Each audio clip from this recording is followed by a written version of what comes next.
Hello commerce graduates, welcome back to the channel guys. So आज इस video में हम जिस टॉपिक को डिस्कस करने वाले हैं, यूनिवर्सिटी स्पेसिफिक टॉपिक को, वो टॉपिक होने वाला है आपका लिकर्ड लीडरशिप स्टाइल। लिकर्ड की लीडरशिप स्टाइल जो दी गई है वो क्या है, वो हम डिस्कस करेंगे। कि एक प्रॉब्लम होती है हम स्टूडेंट्स को, वो पता है क्या होती है कि हम चाहते हैं ना कि एक जगह ही हमें सारे नोट्स मिल जाएं। ठीक है, सिर्फ नोट्स ही नहीं, उसके साथ मेमोरी ट्रिक्स भी मिल जाएं जिससे हम उसको अच्छे से याद कर पाएं, रिकॉल कर पाएं।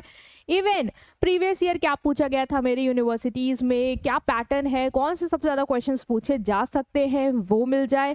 एग्जामिनर कॉपी चेक करने के समय क्या देखता है, हमें लास्ट डे क्या देख के जाना चाहिए, ये सारी चीज़ अगर हमें एक जगह मिल जाए तो क्या बात हो जाए, हमारी प्रैक्टिस में चार चांद लग जाएंगे, है ना। तो इसीलिए हम आपके लिए प्रीमियम नोट्स लेके आए हैं, ठीक है, जिसका वेबसाइट का लिंक हम आपको डिस्क्रिप्शन में प्रोवाइड करेंगे और आप वहां से जाके इनको ले सकते हो। बट उससे पहले मैं आपको ये बोलना चाहूँगी कि ये जितने भी नोट्स हैं इनकी अगर तुम्हें पीडीएफ चाहिए तो प्लीज़ टेलीग्राम में जाना और वहाँ से डाउनलोड कर लेना, ठीक है। अब आते हैं लिकर्ड की लीडरशिप स्टाइल पे।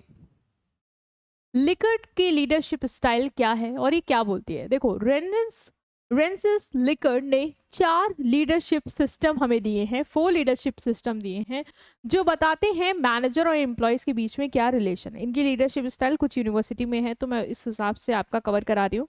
देखो, इन्होंने बोला था कि एम्प्लॉय और जो भी लीडर है उसमें कैसा रिलेशन है, ठीक है। पावर किसकी बहुत ज़्यादा डोमिनेट कर रही है, जैसे मैनेजर है, कुछ भी डिसीजन मेकिंग पावर नहीं शेयर कर रहा है एम्प्लॉयज़ के साथ, या थोड़ी कर रहा है, या बिल्कुल कह सकते हैं कि कर रहा है अच्छी तरीके से। तो उसके बेसिस पे इन्होंने कहा कि लीडर का लीड करने का स्टाइल जो है वो 4 तरीके से हो सकता है, उस रिलेशन के बेसिस में कि कितना उसमें फ्लेक्सिबिलिटी है। और इन्होंने 4 सिस्टम बना के दिए इसके बेसिस पे, वही 4 सिस्टम हम देखेंगे आज। पहला है एक्सप्लॉयटेटिव अथॉरिटेटिव। अथॉरिटेटिव मतलब तुम्हें पता है ना, अथॉरिटेटिव मतलब सत्तावादी, और एक्सप्लॉयटेटिव मतलब एकदम ही सत्तावादी है। मतलब यहाँ पे मैनेजर ऐसा लीड कर रहा है कि वो बिल्कुल भी डिसीजन मेकिंग में एम्प्लॉयज़ को शामिल नहीं कर रहा, मतलब बहुत ही स्ट्रिक्ट रिलेशन है मैनेजर्स का एम्प्लॉय के साथ। तो मैनेजर ही सारे डिसीजन ले रहा है और वो बिल्कुल भी ट्रस्ट नहीं कर रहा है एम्प्लॉय पे, वेरी लिटिल, मतलब ही है कि ना के बराबर ट्रस्ट कर रहा है। और एम्प्लॉयज़ जो है वो फियर और पनिशमेंट से मोटिवेट हो रहे हैं, ठीक है, मतलब उनको डिसीजन मेकिंग में शामिल नहीं कर रहा, जो है वो उन पे थोप रहा है, आपको करना है।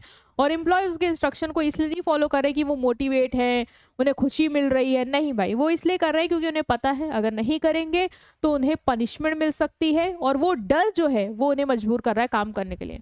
तो ये है पहली लीडरशिप स्टाइल, जहाँ पे एक मैनेजर, एक कह सकते हैं डिक्टेटरशिप, एक हिटलर की तरह क्या करता है, वर्क करता है और डिसीजन मेकिंग अपने पास रखता है और डोमिनेट करता है। तो ये एक्सप्लॉयटेटिव अथॉरिटेटिव। दूसरी है बेनेवलेंट अथॉरिटेटिव। ये भी अथॉरिटेटिव है, सत्तावादी है, बट बेनेवलेंट आ गया, मतलब कि ये एक्सप्लॉयटेटिव जितनी नहीं है कि बिल्कुल डिसीजन मेकिंग अपने पास रखा है, बिल्कुल भी ट्रस्ट नहीं करे, नहीं। यहाँ पे मैनेजर जो है वो कुछ हद तक ट्रस्ट करेगा, एम्प्लॉयज़ पे भरोसा करेगा, और वो सारे डिसीजन तो मोस्ट ऑफ द टाइम खुद ही लेगा, लेकिन वो कोई ओकेजनली जब उसको लगेगा कि एम्प्लॉयज़ को हमें मतलब ओपिनियन ले लेना चाहिए उनसे, तो ओपिनियन पूछ भी लेगा, ठीक है। यहाँ पे रिवॉर्ड से ज़्यादा वो मोटिवेट करता है देन पनिशमेंट। तो ये बेनेवलेंट अथॉरिटेटिव है।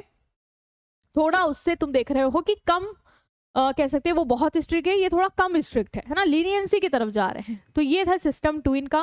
फिर बोले कुछ मैनेजर ऐसे होते हैं जो कंसल्टेटिव लीडरशिप स्टाइल फॉलो करते हैं, मतलब मैनेजर एम्प्लॉय से कंसल्ट करते हैं, सलाह मशवरा लेते हैं जब वो कोई डिसीजन लेना चाहते हैं, और एम्प्लॉयज़ अपने आइडियाज और सजेशन देते हैं, और उसके बाद ही मैनेजर अपना फाइनल डिसीजन लेता है। तो पहले में तुमने देखा कि मैनेजर बिल्कुल नहीं पूछ रहा, खुद ही सब कुछ डिसाइड करा। दूसरे में तुमने देखा कि मतलब ओपिनियन ले रहा है ओकेजनली, जब जरूरत पड़ी तब, अदरवाइज वो खुद ही अपना सिचुएशन में देख रहा है। यहाँ पे तुम देख रहे हो कि ये कंसल्ट कर रहा है एम्प्लॉयज़ को, पूछ रहा है, कोई भी डिसीजन ले रहा है तो पूछ रहा है, उनके आइडिया सजेशन ले रहा है, उसके बाद डिसीजन ले रहा है। And next system is participative, जिसमें तुम देखोगे बिल्कुल ही बदलाव आ गया मैनेजर में। यहाँ पे मैनेजर का कंप्लीट ट्रस्ट बनता है एम्प्लॉयज़ पे, और डिसीजन मेकिंग बिल्कुल शेयर्ड होती है।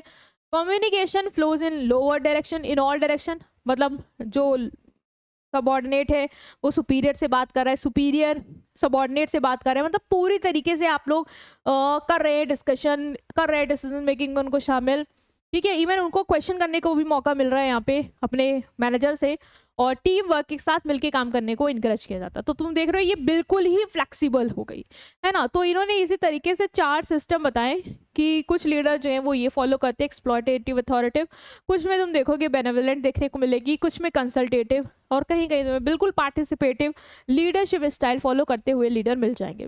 तो ये सिचुएशन के हिसाब पे भी होती है यार, ये कैसी सिचुएशन है उस हिसाब से भी लीडर डिसाइड करता है कि उसे बेनेवोलेंट में जाना है कि उसको पार्टिसिपेटिव में स्विच करना है। ठीक है, अब आते हैं डिफरेंस क्या है इन सब में। देखो एक्सप्लॉयटेटिव अथॉरिटेटिव की बात की जाए तो एम्प्लॉयज में ट्रस्ट क्या था, इसमें लो था। ठीक है, हम बिल्कुल ट्रस्ट नहीं कर रहे थे। बेनेवोलेंट में हम लिमिटेड कर रहे थे। कंसल्टेटिव में मॉडरेट था और पार्टिसिपेटिव में बहुत ज्यादा ट्रस्ट था। डिसीजन मेकिंग एक्सप्लॉयटेटिव मैनेजर खुद ही कर रहा था, बेनेवोलेंट में मोस्टली मैनेजर कर रहा था, ओकेजनली पूछ ले रहा था।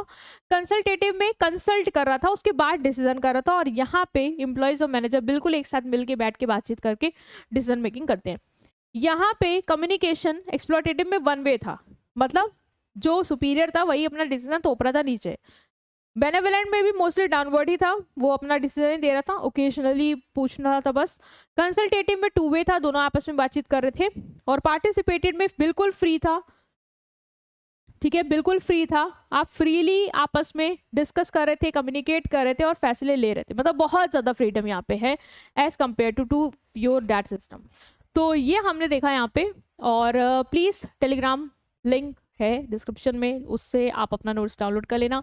चैनल को सब्सक्राइब करना, अपने फ्रेंड्स के साथ ज़रूर शेयर करना। मिलेंगे आपसे नेक्स्ट वीडियो में। Till then take care, good bye.